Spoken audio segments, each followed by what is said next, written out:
আসসালামু আলাইকুম। আমাদের নতুন হেডের এসকেবির কাজ করলাম। দেখেন কোনা কানিগুলো আমরা সম্পূর্ণ ভিডিওতে দেখাইতেছি। এটা কিন্তু একদম নিউ হেড। আমরা প্যাকেট ফাটায় মালটা প্যাকেটিং করে মানে এসকেবিতে ঢুকায় রাখছি। এভাবে মালটা চলে গেছে আমার দোকানে। মালটা প্যাকেটিং করা মানে প্যাকেটটা আনবক্স করা হয়েছে। এই যে আমাদের ভিডিওটা চারপাশে দেখাইতেছি। তো এই কোয়ালিটির মাল যাদের লাগবে আমাদের সাথে যোগাযোগ করবেন। আমাদের লোকেশন সিরাজগঞ্জ সদর। এটা দুই পাশে দুইটা চারটা হ্যান্ডেল ব্যবহার করা হয়েছে। আর আমরা যে মিক্সারের অ্যাঙ্গেলগুলো খাটাই ওই অ্যাঙ্গেলগুলো ব্যবহার করছি অরিজিনাল চায়না। তো এই ধরনের উপরে কিন্তু রং, উপরে নিচে ভিতরে রং, কালো কালার রং করা হয়েছে।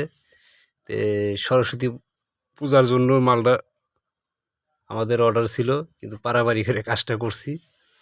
এই জন্য একটু যাই হোক ফিনিশিংটা হয়তো একটু খারাপ হইতে পারে, তারপরে আলহামদুলিল্লাহ অনেক সুন্দর হয়েছে। এটা চারপাশে আমরা অ্যাঙ্গেল দিয়ে দিছি, এল অ্যাঙ্গেলগুলো দিয়ে দিছি। আর লগা পাশাপাশি রিপিট কিন্তু একদম ঘন করে মারা হয়েছে। রিপিটে কিন্তু কোনো দিকে কমতি নাই।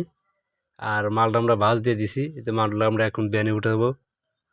এই যে ব্যানের উপর রাখছি, রাইখে ওই যে আমরা ভিডিও করতেছি। তো এই ধরনের কোয়ালিটির মাল যাদের লাগবে আমাদের সাথে যোগাযোগ করবেন। যদি চায়না অ্যাঙ্গেল দিয়ে নেন তাহলে সেই ক্ষেত্রে দাম পড়বে 5,500। আর যদি বাংলা অ্যাঙ্গেল দিয়ে নেন মানে প্লেনটা এরকমই সেম হবে, ওটা হলো 4,500। যাদের পছন্দ হয় তো আমার স্ক্রিনে